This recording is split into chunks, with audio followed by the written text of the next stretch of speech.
Hello and welcome back to India affairs. आज से हम एक नई सीरीज शुरू करने वाले हैं जिसमें हम मंथली वाइज गवर्नमेंट की जितनी भी स्कीम्स होंगी उन सब पर एक डिटेल्ड डिस्कशन करेंगे जो कि सारे एग्जाम पॉइंट्स ऑफ व्यू से काफी इंपॉर्टेंट है।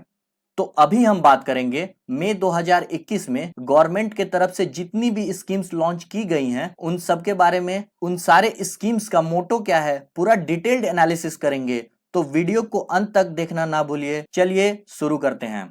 जो हमारा पहला स्कीम है वो है PM cares for children scheme. यह स्कीम प्रधानमंत्री के द्वारा 29 मई 2021 को लॉन्च किया गया था। यह स्कीम उन अनाथ बच्चों के लिए है जिन्होंने कोविड-19 के कारण अपने माता पिता को खो दिया है।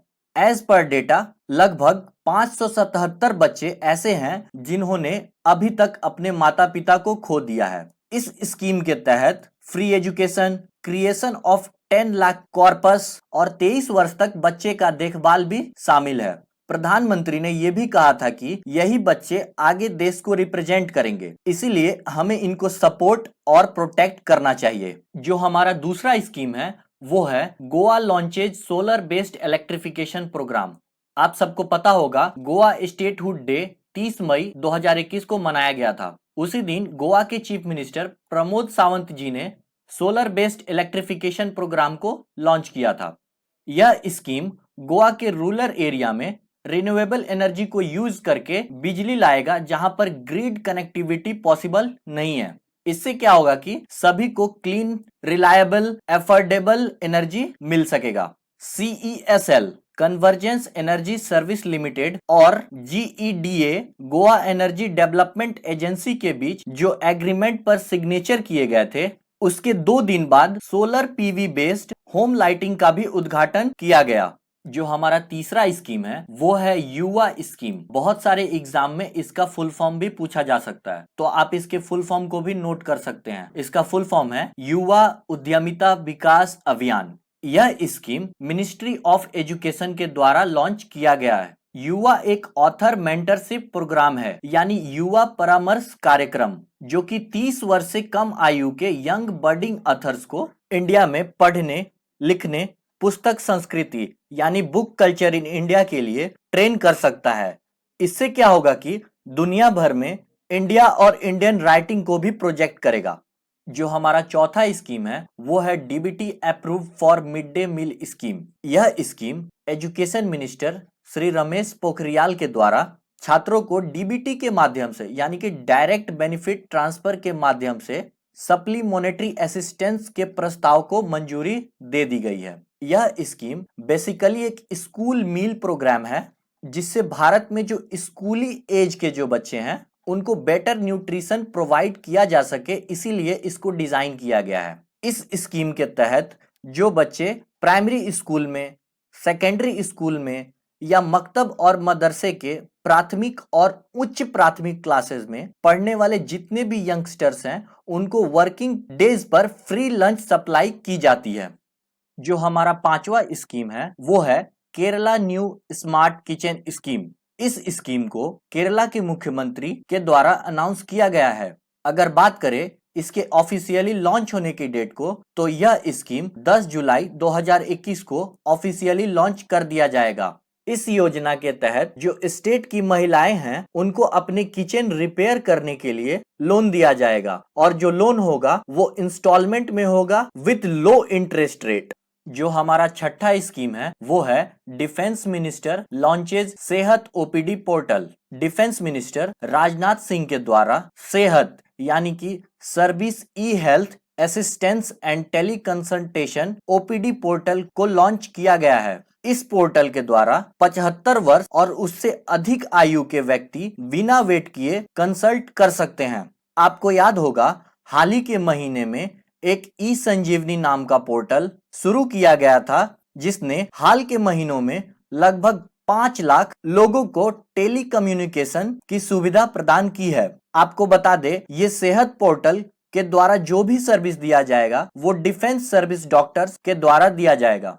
जो हमारा सातवां स्कीम है वो है WCD ministry to line up one stop centres. यह scheme union ministry of girls and child development Bharat सरकार के द्वारा 9 देशों में 10 मिशनों में वन स्टॉप सेंटर यानी कि OSC को शुरू किया जाएगा। यह सेंटर महिलाओं के खिलाफ वायलेंस के मामले को रोकने के लिए निर्धारित किया जाएगा। यदि बात करें इस OSC को सपोर्ट कौन करेगा, तो इस OSC को ministry of women and child development के द्वारा सपोर्ट किया जाएगा। वहीं मिनिस्ट्री ऑफ एक्सटर्नल अफेयर्स के द्वारा इसको ऑपरेट किया जाएगा। जो हमारा 8वां स्कीम है वो है MOU with Telangana to implement the Ayushman Bharat scheme. NHA यानी कि नेशनल हेल्थ अथॉरिटी ने स्टेट भर में आयुष्मान भारत प्रधानमंत्री योजना को तुरंत लागू करने के लिए तेलंगाना गवर्नमेंट के साथ एक MOU साइन किया है। गवर्नमेंट ने आयुष्मान भारत योजना को राज्य की योजना आरोग्यश्री के साथ भी जोड़ा है और उन्हें साथ में जोड़ने के बाद आयुष्मान भारत PM जय आरोग्यश्री कहा जा रहा है। NHA यानी कि नेशनल हेल्थ अथॉरिटी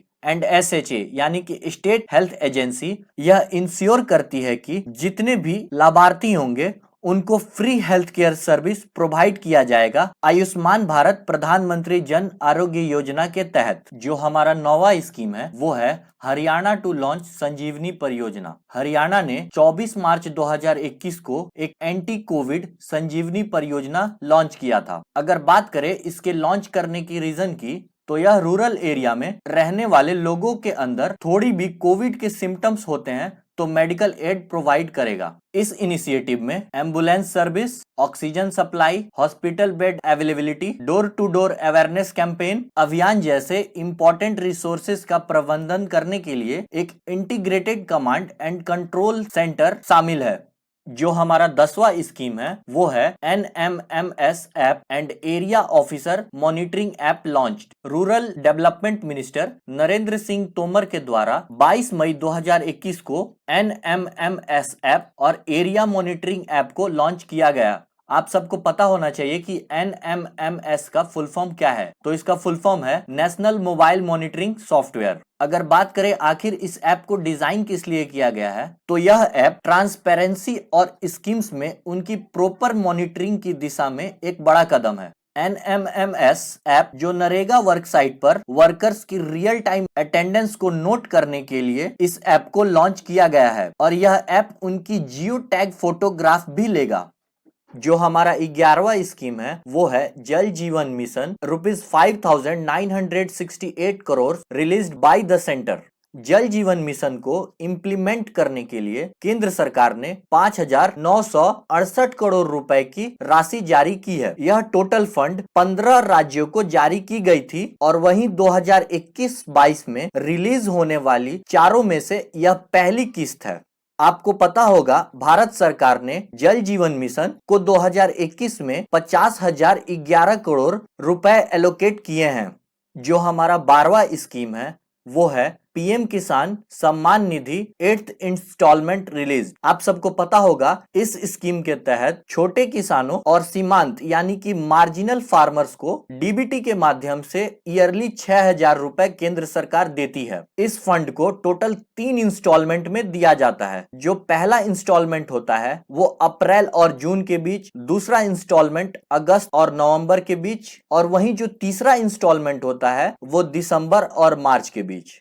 जो हमारा 13वां स्कीम है वो है cabinet approve PLI scheme for advanced chemistry cell battery storage. Union cabinet ने हाल ही में ACC यानी कि advanced chemistry cell battery storage के लिए असेंबली लिंक्ड इनिशिएटिव प्रोग्राम को मंजूरी दी है। यह इंस्टॉलमेंट एक नेवर के रूप में ACC यानी कि advanced chemistry cell battery storage पर नेशनल प्रोग्राम के रूप में किया है। अगर बात करें आखिर इस स्कीम का एम क्या है, तो इसका एम है कि ACC यानी कि एडवांस्ड केमिस्ट्री सेल के 50 गीगावाट और नीस ACC के 5 गीगावाट आवर की मैन्युफैक्चरिंग कैपेसिटी का एहसास यानी कि रियलाइज कराना है।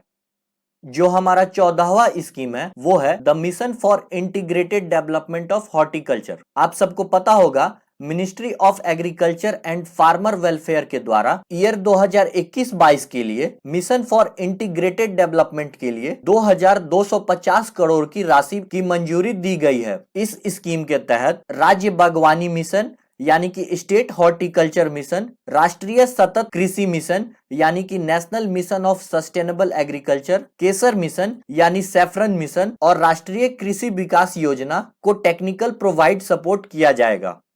जो हमारा 15वां स्कीम है वो है उड़ीसा गोप बंधु संवादिका स्वास्थ्य बीमा योजना। यह योजना उड़ीसा के सीएम नवीन पटनायक ने जितने भी राज्य के अंदर वर्किंग जर्नलिस्ट्स हैं उनको front line Covid warriors declare किया है। इसको गोप बंधु संवादिका स्वास्थ्य बीमा योजना के अंतर्गत अनाउंस किया गया है।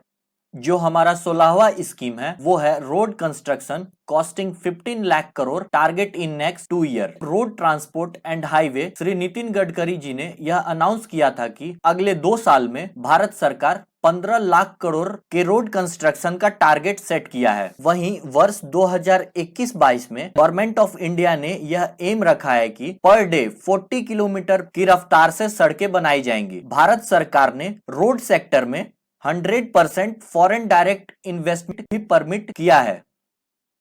जो हमारा 17वां स्कीम है वो है national bamboo mission MIS module launch. National bamboo mission ने हाल ही में डोमेस्टिक अगरबत्ती इंडस्ट्री को स्ट्रॉन्ग करने के लिए मैनेजमेंट डेटा सिस्टम शुरू की है।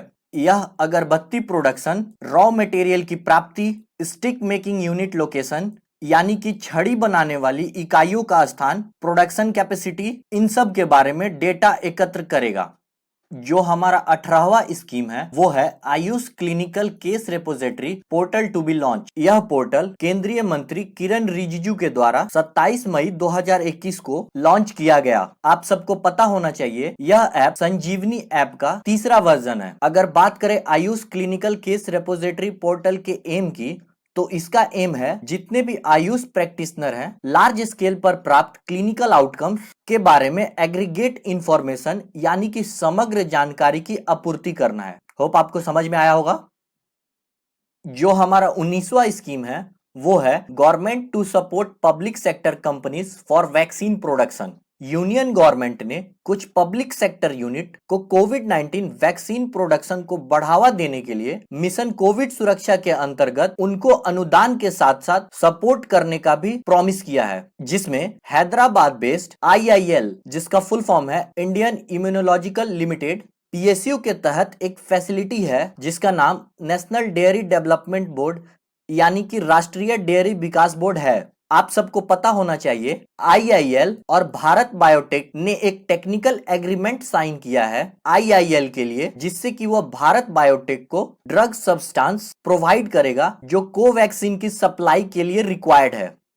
जो हमारा 20वां और अंतिम स्कीम है वो है व्हाट इज UDID प्रोजेक्ट। आपको बता दे UDID का full form unique disability ID होता है। UDID प्रोजेक्ट को 2016 से लागू की जा रही है। Department of empowerment of person with disability, जिसको दिव्यांग व्यक्तियों के अधिकारिता विभाग भी कहा जाता है, हाल ही में उन्होंने सारे स्टेट्स और केंद्र शासित प्रदेशों को यह निर्देश दिया है कि जितने भी दिव्यांग व्यक्तियों को सर्टिफिकेट प्रोवाइड किया जाएगा वो UDID पोर्टल के द्वारा किया जाएगा। यह अक्सर 1 जून 2021 से लागू होने वाला था। आप सबको पता होना चाहिए UDID एक दिव्यांग व्यक्तियों की परियोजना के लिए इंपॉर्टेंट ID है। अगर बात करें इसके एम की, तो इसका एम है सभी दिव्यांग व्यक्तियों को दिव्यांगता का सर्टिफिकेट प्रोवाइड करना। तो ये था हमारा मई 2021 महीने का सभी सरकारी योजनाओं का लेखा जोखा। तो इस सीरीज में हम आपके लिए हर महीने सरकारी योजनाओं पर वीडियोस लाते रहेंगे। अगर वीडियो पसंद आया तो जल्दी से कर दीजिए लाइक और चैनल को कर दीजिए सब्सक्राइब, ताकि आपको सारे वीडियोस का नोटिफिकेशन मिलता रहे। अगर आप इस वीडियो की PDF डाउनलोड करना चाहते हैं तो हमारे टेलीग्राम ग्रुप से जुड़ सकते हैं और वहां से डाउनलोड कर सकते हैं। तब तक के लिए गॉड ब्लेस यू ऑल।